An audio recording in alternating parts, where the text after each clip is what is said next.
El Cineclub Mediterráneo continúa con la celebración de su 30 aniversario. Uno de estos actos fue el concierto ofrecido por el saxofonista de jazz Pedro Cortejosa en el Teatro Calderón, teniendo como telón de fondo la película Frankenstein. Se trata de la banda sonora de este clásico, compuesta inicialmente para una big band por este prestigioso músico gaditano que ha elegido nuestra ciudad para su estreno mundial, con una formación de cuarteto.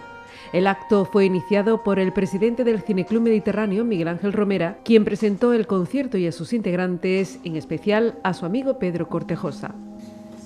Con este concierto queremos daros las gracias a todos los que hacen posible que el Cineclub Mediterráneo funcione. Nosotros, desde la Junta Directiva, hacemos todo lo posible para que pueda funcionar de forma razonablemente bien. Creemos que lo conseguimos. Pero los verdaderos protagonistas sois no solamente los socios, sino todos y cada uno de los usuarios, aunque sea por una vez os hayáis acercado por el Centro Cultural y hacéis posible que el Cineclub Mediterráneo funcione como lo está haciendo. Conocí a Pedro Cortejosa hace unos 30 años, cuando estudiábamos en la Universidad de Granada. Él terminaba sus estudios de biblioteconomía y yo me peleaba con los libros de Derecho Civil y Derecho Penal. Por aquel entonces Pedro empezaba una relación amorosa muy intensa, muy bonita y muy duradera. En este caso era con la música y más concretamente con el saxofón. Abandonó su carrera de formación y se dedicó en cuerpo y alma a lo que es su verdadera pasión, que es la música. Y 30 años después, pues afortunadamente está aquí con nosotros. Saxofonista, flautista, Pedro Cortejosa lleva más de 25 años dedicándose profesionalmente a la música. Profesor en el Conservatorio Profesional de Música de Manuel de Falla de Cádiz, completa sus estudios de saxofón, armonía y música moderna en el Taller de Músicos de Barcelona, Seminario de Jazz de Sevilla, viajes a Berkeley en Boston, Nueva York, en el Workshop Internacional de Tavira, en Portugal. Ha estudiado con profesores tan prestigiosos como Mark Turner, Jerry Bergonzi, Marty Berry, Paolo Fresu, Max Mottman, Dave Montoro, etcétera, etcétera. Ha formado parte de muchos grupos de música y en el 2002 obtiene el primer premio al mejor grupo de jazz andaluz en el Festival Internacional de Jazz de Granada.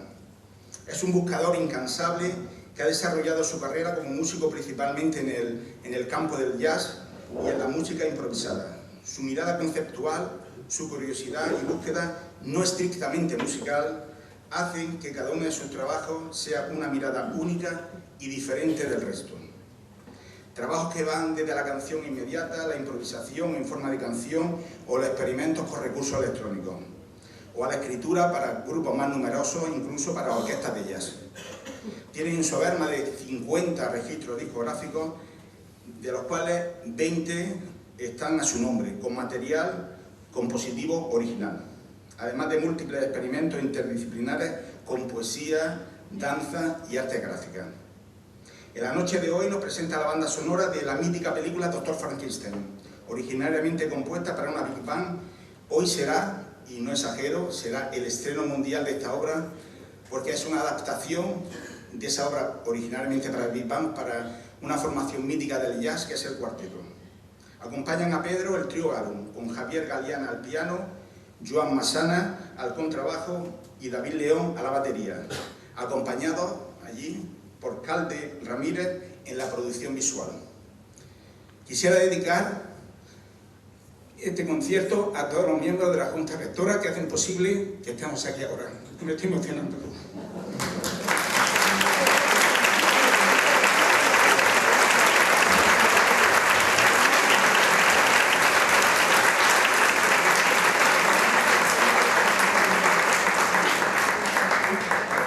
Un concierto como este y para hacer lo que hace el Cineclub Mediterráneo se requiere muchísimo trabajo y muchísima dedicación, y creo que es justo reconocer ese trabajo que todos hacen. Para mí, verdaderamente, amigos y amigas, es un verdadero placer presentaros a Pedro Cortejosa Cuarteto. Muchísimas gracias.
La idea de Dr. Frankenstein surge en plena pandemia, donde tenemos mucho tiempo los músicos que nos quedamos en casita, que no podemos salir y nos ponemos a escribir. Yo llevaba mucho tiempo dándole vuelta a la idea de escribir una banda sonora sobre una película y Dr. Frankenstein me llamaba mucho la atención porque es una película que no tiene banda sonora, es una de las primeras películas del cine sonoro que me llamaba, tenía una curiosidad. La curiosidad de la obra resulta de que fue una de las primeras películas que la gente iba al cine a verla y se quedaba espantada con los efectos que tenía, efectos especiales de terror, que hoy en día nos parecen de risa, pero en aquella época la gente le daba realmente miedo y se salían del cine, pero no había música.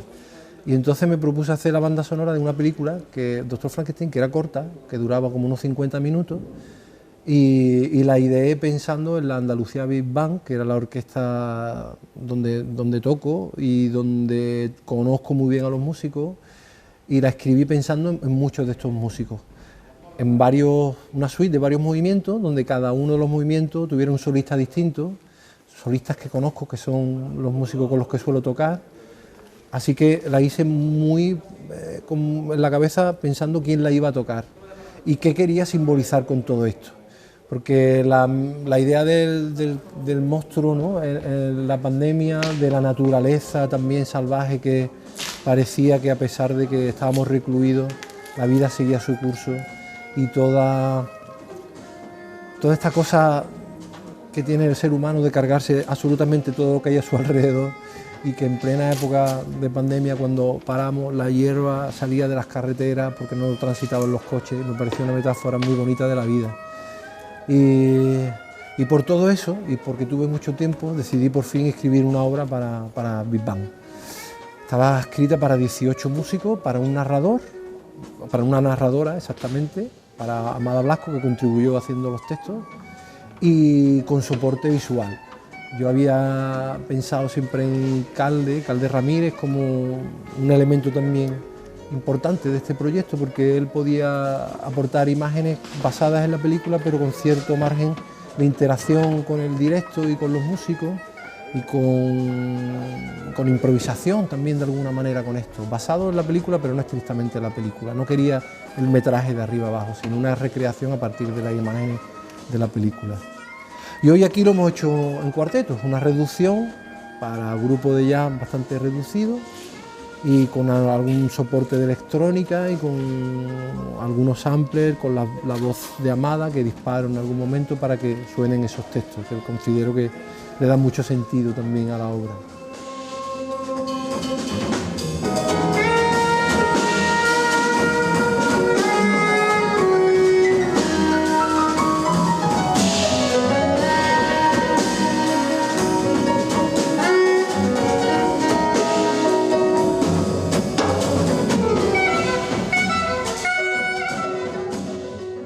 Con la Big Band es muy difícil rodar un proyecto donde hay tantos músicos en escena, además del soporte visual, de la narración y demás. Es un espectáculo casi teatral. Se estrenó en el Teatro Central hace 2 años, fue un lleno absoluto, luego volvimos a repetir en Sevilla en la Sala Turina al año siguiente, porque tenemos una serie de conciertos con la Big Band, que siempre tenemos un par de conciertos al año allí en esta sala, y lo volvimos a hacer, también volvimos a llenar, pero tiene muy poca difusión la música de una Big Band, es muy difícil moverla lejos de donde viven esos músicos porque es muy costoso. Entonces espero que la vida de esta música empiece ahora, que vamos a hacer esta adaptación a cuarteto. Ahora para julio tenemos 4 conciertos, y para noviembre hay 3 también, y bueno, espero que vayan saliendo más cosas y que vayamos rodando. Estoy muy contento porque es la primera vez que tocamos, solo ensayamos un día la semana pasada y estoy contentísimo con mis compañeros del Trío Garum porque lo han hecho increíble, son buenísimos músicos y han tocado de maravilla y me he sentido muy cómodo con ellos porque son muy buenos músicos y muy buenos amigos y hay una onda y una energía estupenda en el escenario. Sabia, inmensa, que llama.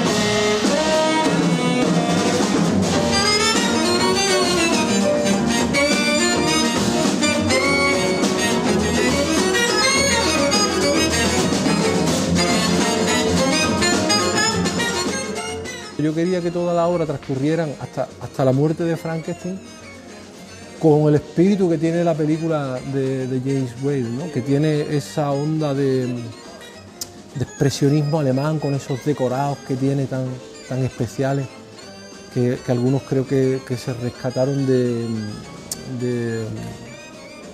Metrópolis. Hay decorados de esa película también. Y tiene un magnetismo y un aire muy especial. Hay un tema que lo dedico a la atmósfera de la película que se llama Diégesis, que es como el lugar donde sucede todo, ¿no? Y yo quería que todo sucediera como en la película, con ese claro oscuro y con ese dramatismo de contraste, ¿no? Entre negros.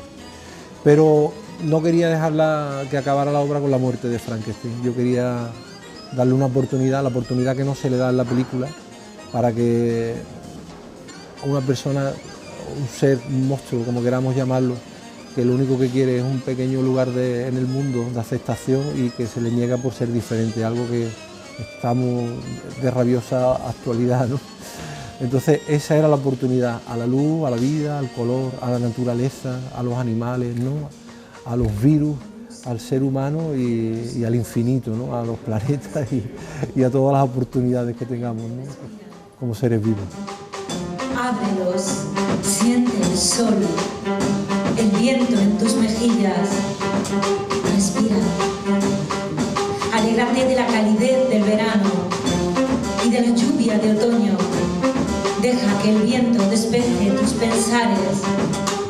Escucha el murmullo de las hojas, el río correr y su desbordamiento en la inmensidad.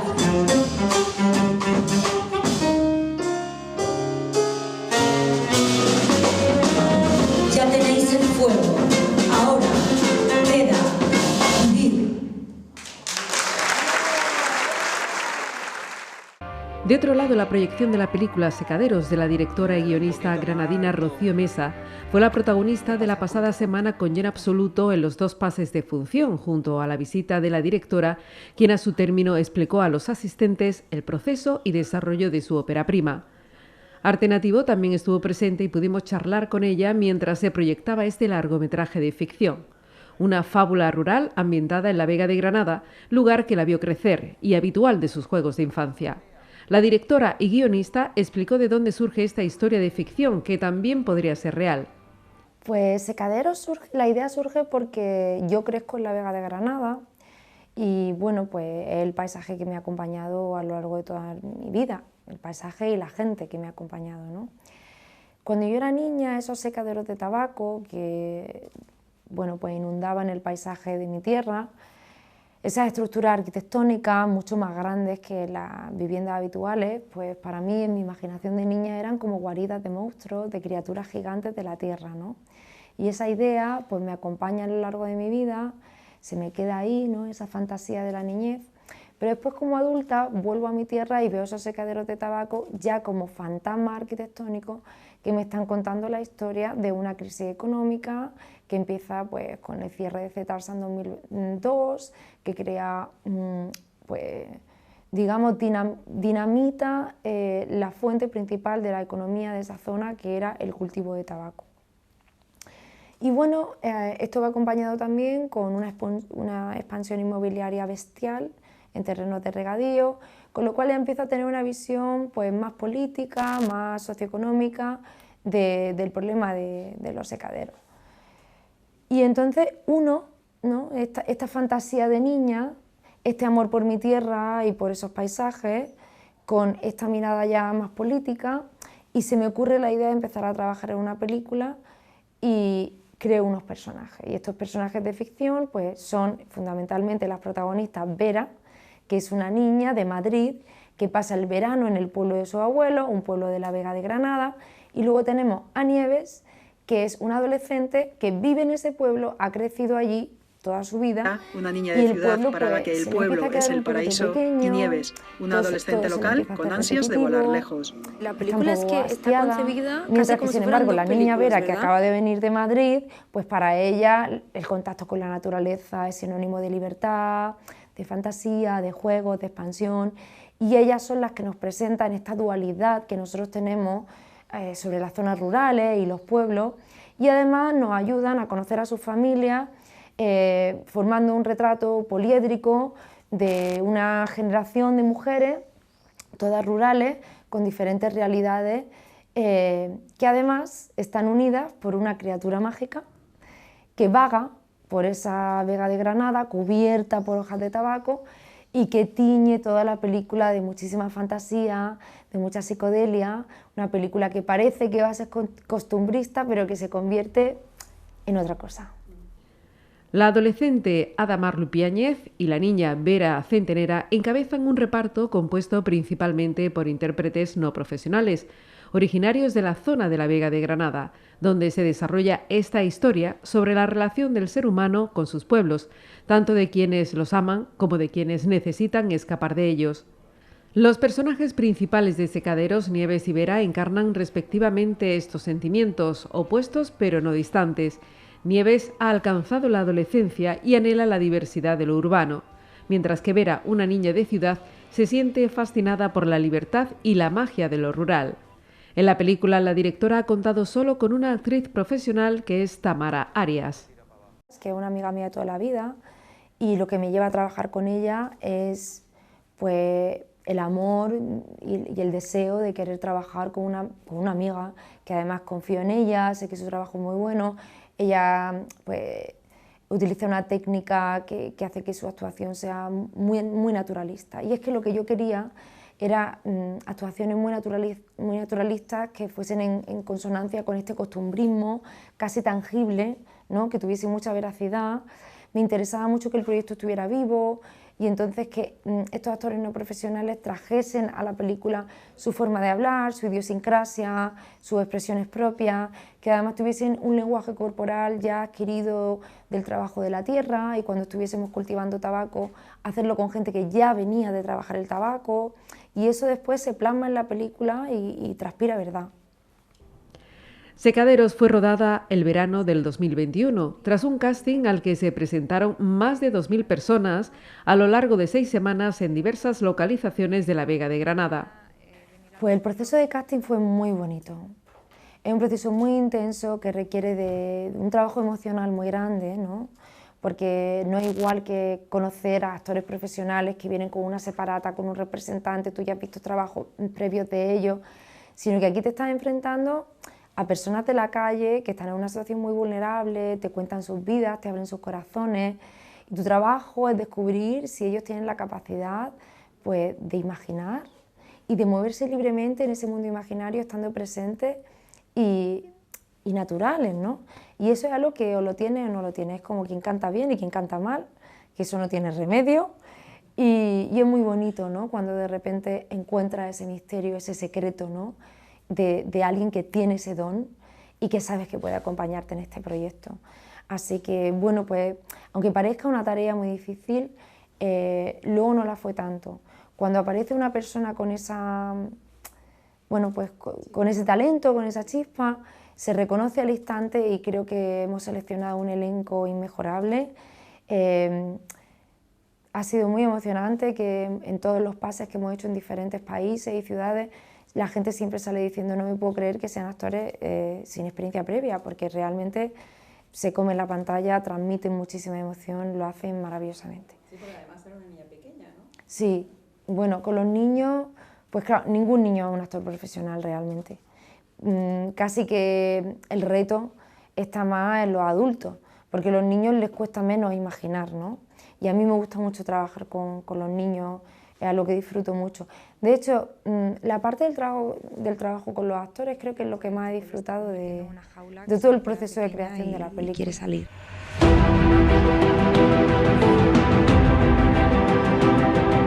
La película gira alrededor de las figuras arquitectónicas de los secaderos de tabaco en desuso. Nos plantea pues, muchas dialécticas y muchos pues, retratos de la vida rural sin decidir cuál es el correcto y simplemente dibujando estas realidades y navegando por ellas a través de pues, sí, muchos estratos. Secaderos es un drama sobre los cambios generacionales ambientados en el cultivo del tabaco y con notas de realismo mágico con magníficos escenarios naturales. Yo tenía clarísimo que todo se tenía que rodar en la Vega de Granada y habiendo crecido allí, ya el proceso de escritura, yo me inspiraba en lugares que yo ya sabía que existían. Y durante el proceso de escritura, cuando yo venía aquí a visitar a mi familia, iba a Granada, pues también procuraba perderme por la Vega para que me inspirase a la hora de escribir ciertas escenas, ¿no? De hecho, hice 2 películas experimentales, que también practico el cine experimental en Super 8 y 16, relacionadas con el tema, que han tenido su distribución por otros circuitos pues, diferentes a los del cine más comercial o más autoral en este caso, que me ayudaron mucho a acercarme a estos paisajes, a los secaderos, a cómo entra la luz en los secaderos, a bueno, pues perderme por las choperas y encontrar pues, esas localizaciones que luego terminamos de cerrar con el equipo. Porque no solamente la directora hace la película, es todo un equipo muy grande de gente, todos maravillosos, que hemos formado una familia muy bonita, a los que le estoy muy agradecida. Y las mujeres no solamente son protagonistas en el elenco, también son protagonistas en el equipo. Hemos tenido a Lana Mejía de directora de fotografía, Paloma Peñarrubia, que es malagueña, haciendo una banda sonora impresionante, Diana Toucedo en la edición, y etcétera, etcétera, muchas mujeres, sí, sí. Una película donde el género femenino es protagonista delante y detrás de las cámaras, lo que le ha valido para obtener premios como este. Pues sí, de hecho en San Sebastián nos galardonaron con el premio Dunia Ayaso a la mirada de género, precisamente por poner el foco en estas mujeres agrarias que han sido tan invisibilizadas, ¿no?, en la historia del cine y que ahora pues se le está dando su espacio y además pues con su acento, y en este caso interpretadas por actrices no profesionales, las cuales pues se asemejan mucho a sus propios personajes, ¿no? Sus vidas son muy similares a las vidas de los personajes que interpretan en la película. Uno de los elementos que distingue a Secaderos es su apertura a lo fantástico y la presencia de un monstruo cuyo diseño ha contado con el oficio de David Martí y Montse Ribé, implicados en otros proyectos como El laberinto del fauno o Un monstruo viene a verme. Un resultado sorprendente a pesar del bajo presupuesto con el que ha contado la película. Bueno, al ser una directora novel en mi primer largometraje de ficción, pues sí que, claro, es un trabajo largo. La financiación, el rodaje, la postproducción se suele tardar pues unos 5 o 7 años, casi una década, la verdad, de tu vida dedicada a un proyecto. Y una de las que, mira, una cosa curiosa, algo que parecía que iba a ser una dificultad y que luego se ha convertido en un regalo, es que yo escribí en este guión que iba a haber una criatura mágica. Claro, tú eso lo escribes, pero luego tienes que hacerlo. Y teniendo en cuenta que es una película pequeña, de bajo presupuesto, pues había momentos que yo decía, bueno, esto va a ser un espantapájaro, ¿sabes? Mi primo disfrazado con 4 hojas de tabaco.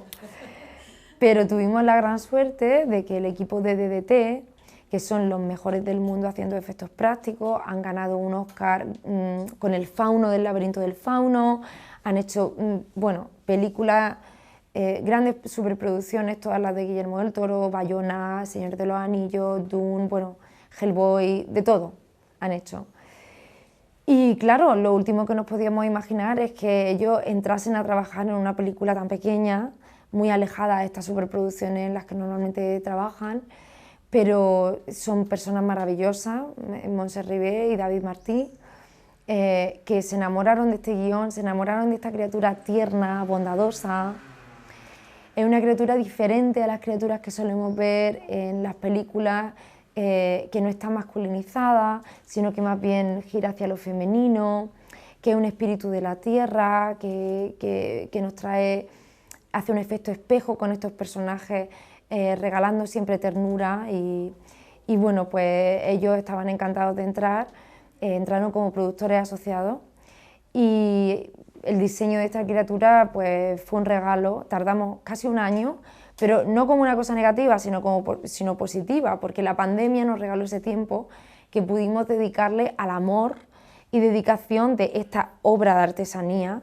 porque está hecha hoja por hoja, solo en el cuerpo tiene 1219 hojas, que parecen hojas de tabaco, porque es que en la película hay muchos momentos donde hay hojas de tabaco reales y la criatura parecen la misma cosa y no lo son. La criatura está hecha de hojas de una aleación de seda, con una membrana de silicona para que sea ligero, tiene una cabeza animatrónica controlada por joysticks, como si fuese un robot, parece que está realmente viva. Rocío Mesa es licenciada en periodismo y desde entonces su vida profesional ha estado totalmente dirigida al mundo audiovisual. Ha trabajado en diferentes productoras, haciendo publicidad, reportajes y documentales. Gran parte de su carrera profesional también se ha desarrollado en el mundo de la televisión, trabajando para cadenas como la 2 de Televisión Española y Canal Sur Televisión. En 2010 le conceden una beca Talentia de la Junta de Andalucía para hacer un máster de dirección de documentales en Nueva York. Allí realiza varios cortometrajes que son seleccionados en festivales de cine nacionales e internacionales. Efectivamente estudié periodismo porque yo creo que en la realidad rural donde yo crecí, dedicarse a un oficio conectado con la arte no es una posibilidad que esté en tu imaginario. A ti te educan tus padres queriendo lo mejor para ti, mis padres que son maravillosos quieren lo mejor para mí y decir voy a ser cineasta pues no viene con una estabilidad, no viene con una garantía de una calidad de vida. Entonces yo pues tomé un rumbo que me interesaba, que era el mundo de la comunicación, pero después de varios años allí yo tenía una pulsión creativa, ¿no? Que no podía poner en práctica dentro de mi profesión y fue gracias a una beca, a una ayuda pública, que siempre digo que tenemos que abogar por el apoyo a la cultura y por las ayudas públicas a los jóvenes, porque así es como yo he llegado a hacer cine, ¿no? Si tenemos una película en Granada ahora que nos está llevando a festivales internacionales es gracias a las ayudas públicas que me apoyaron, ¿no? Y bueno, así lo hice, pedí una beca y empecé a meterme en el mundo del cine y a partir de ahí pues ya no he podido parar. Tenía muchos referentes cinematográficos, pero no fue hasta que yo vi cine hecho por mujeres. Es que esto es muy curioso, porque ya yo había visto cine, pero cuando yo vi cine dirigido por mujeres que me hablaba en un idioma que me apelaba de forma directa, porque eran a lo mejor las mismas historias que habíamos visto siempre, pero contadas desde otro punto de vista y de otra manera, o temas que nunca se habían tratado y que de repente ellas se atrevieron a tocarlo, porque a lo mejor a los hombres directores no les interesaban esos temas y a ellas sí, pues desde la maternidad, a los cuidados, a la amistad, no sé, cosas realmente que como te digo me apelaban, fue que yo dije, si ellas son mujeres y pueden, quizá yo también. Y así fue, porque realmente creciendo nosotras, esta nueva ola del feminismo ha venido más tarde, nosotras crecimos en la revolución digital de internet y no teníamos tantos referentes. Es muy importante tener referentes para inspirarse y para creer que tú puedes hacerlo también o al menos intentarlo. Rocío Mesa es la directora de Hola, una organización centrada en la promoción del cine español de vanguardia en Norteamérica desde 2015. La Hola ha celebrado una muestra anual de cine con sedes en Los Ángeles, Nueva York y Ciudad de México. Y en California monté, junto con otras compañeras, una muestra de cine español contemporáneo. Entonces lo que hacemos es traer el cine más vanguardista español a Norteamérica en un momento en el que estaban surgiendo nuevas voces, con nuevas propuestas narrativas y estéticas, pero con bajos presupuestos que no les daban la posibilidad de tener distribución en zonas como Estados Unidos. Y entonces pues empezamos con esta muestra en Los Ángeles, después llegamos a Nueva York, a México, Y bueno, pues durante muchos años hemos hecho una labor de visibilización del mejor cine, o el que nosotros creemos que es el mejor cine de España, en esos lares. Y entre otras cosas, pues también me he movido mucho pues en movimientos contraculturales y más experimentales dentro de lo que viene siendo el cine, que es lo que a mí más me interesa, y muchos trabajos de ganarse la vida, muchísimos trabajos de ganarse la vida. Y bueno, he encontrado en California un lugar en el que yo me siento cómoda, porque hay muchas cosas que me interesan, pues música, arte, cosas que me inspiran, pero fíjate que a la hora de hacer una película, la cabra tira al monte y la tierra me tira. Estoy trabajando en varios proyectos, uno de ellos, sobre todo, que me tiene ahora muy engolosinada, es una película de montaña que estoy investigando en Sierra Nevada, y justo ahora me acaba de ocurrir una cosa muy bonita, que es que al venir aquí al Cineclub he visto ahí unos libros de Sierra Nevada que digo, qué casualidad, ¿no?, que me han interesado muchísimo, y bueno, pues me lo estoy tomando como una señal de que tengo que seguir en esa línea, trabajando por ahí. Claro que sí. Pues Rocío Mesa, te deseamos lo mejor. Pues muchísimas gracias. Y decir, antes de terminar la entrevista, que el Cineclub que hay aquí en Motril me ha conquistado el corazón. Que haya un espacio como este, que lleve 30 años trayendo un cine increíble, la programación es espectacular, o sea, de un gusto exquisito, que reúnan a una comunidad que está la sala llena, y que eso después genere diálogos sobre temas culturales, amistades, un punto de encuentro. Me parece que la creación de espacios como este son súper necesarias, que sobre todo son necesarias en las zonas rurales y más pequeñas, porque claro, en Madrid, Barcelona, hay muchos espacios de exhibición, pero hay muchos pueblos que no tienen lugares a los que ir al cine. Así que los cineclubs como este, pues ojalá sean una inspiración para que en otros lugares hagan proyectos parecidos, porque de verdad me han conquistado.